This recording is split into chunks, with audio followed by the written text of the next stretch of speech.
नमस्कार मित्रांनो, मी मंगेश साबळे बोलतोय. मित्रहो, पूर्ण जालना जिल्हाभर आपण या ठिकाणी अगोदरच प्रचार प्रसार सुरू केलेला आहे. अगदी थोड्या वेळातच आपण पूर्ण जिल्हाभर आपलं चिन्ह पोहोचवलं. आपण एवढं प्रेम दिलं, सन्मान दिला, एवढं सहकार्य केलं, त्याबद्दल मी खरंच धन्यवाद व्यक्त करतो.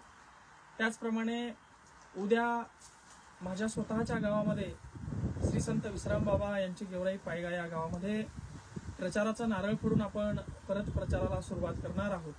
तरी मी आजूबाजूच्या पंचक्रोशीतील, फुलंब्री तालुक्यातील, सिल्लोड तालुक्यातील, पैठण तालुक्यातील सर्व नवयुवकांना, नागरिकांना आवाहन करतो. तसेच जाफराबाद, भोकरदन, बदनापूर हे जे तालुके आहेत या ठिकाणी फोन येत आहेत मला तिथून की दबाव आमच्यावर खूप आहे. आम्ही स्टेटस जरी ठेवलं तर आमच्या घरी येऊन सरपंच पार्टीचे असतील, एखाद्या विशिष्ट पार्टीचे दबाव आणण्याचा प्रयत्न करत आहे, आम्हाला उचलून बंगल्यावर घेऊन जात आहे. ठीक आहे, आता या सगळ्या गोष्टी इलेक्शन म्हटल्यावर होणार. दादा राज यांचा आहे, 25 वर्ष यांना आपण सत्ता दिलेली आहे. मायबापा, मला एवढंच या ठिकाणी सांगायचंय की 25 वर्ष एका व्यक्तीला जर का आपण देत असेल आणि 25 वर्ष एखादा माणूस जर का सत्तेत राहत असेल आणि तरी सुद्धा त्या माणसाला ही दादागिरी करण्याची गरज पडत असेल किंवा मतदान मागायची गरज पडत असेल तर ही शोकांतिक आहे. लोकशाहीमध्ये 5 वर्ष हे खूप होतात, 10 वर्ष खूप होतात, मात्र 25 वर्षानंतर सुद्धा तुम्ही काहीच न करता परत मलाच मोठं करा, परत मलाच ते 2.5-3 लाख रुपये मला जे पगार भेटतं ते मलाच द्या, माझ्याच पोरांना परत आमदार खासदार होऊ द्या, माझ्याच सुनांना परत जिल्हा परिषद अध्यक्ष होऊ द्या, माझ्याच लेकीला परत आमदार होऊ द्या. हे तुमच्या आशा बाळगणं हे तुमच्यासाठी ठीक आहे, पण आमच्या लेकरा बाळांचं काय हो? आमच्या शेतकऱ्यांच्या भविष्याचं काय? आमच्या हमी भावाचं काय? आम्हाला रात्री शेतकऱ्याला तुम्ही रात्री 12च्या नंतरचं काय? या ठिकाणी पाण्याचं 15-15 दिवस प्यायला पाणी नसतं, त्या पाण्याचं काय? आणि म्हणून ही तुमच्या विरासत मध्ये मिळालेली खुर्ची नाहीये. निजामशाहीकडनं, आदिलशाहीकडनं किंवा इंग्रजांकडनं आलेली शकते.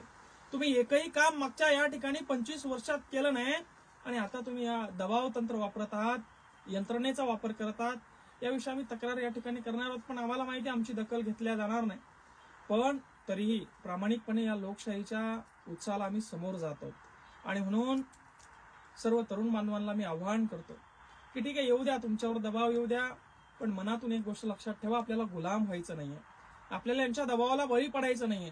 आपल्याला स्वतः लढावं लागणार आहे, आपल्याला स्वतः रिंगणात उतरावं लागणार आहे. आपल्या आई वडिलांना, आपल्या ताईला, आपल्या बहिणीला सोबत घेऊन आपल्याला ही लढाई जिंकावी लागणार आहे. आणि तुमच्या आमच्या अस्तित्वाची लढाई आहे, गोरगरीब कष्टकरी शेतकऱ्यांच्या अस्तित्वाची लढाई आहे.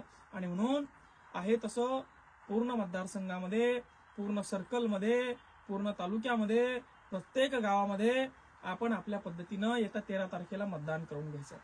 पाना ही निशाणी आपल्याला भेटलेली आहे, 20 नंबर आपला या ठिकाणी आहे.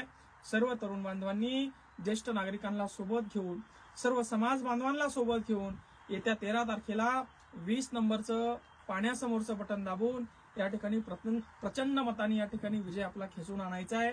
उद्या सकाळी गेवराई पायगा येथे प्रचाराचा नारळ आपण फोडणार आहोत, एक रॅली या ठिकाणी आपण काढणार आहोत.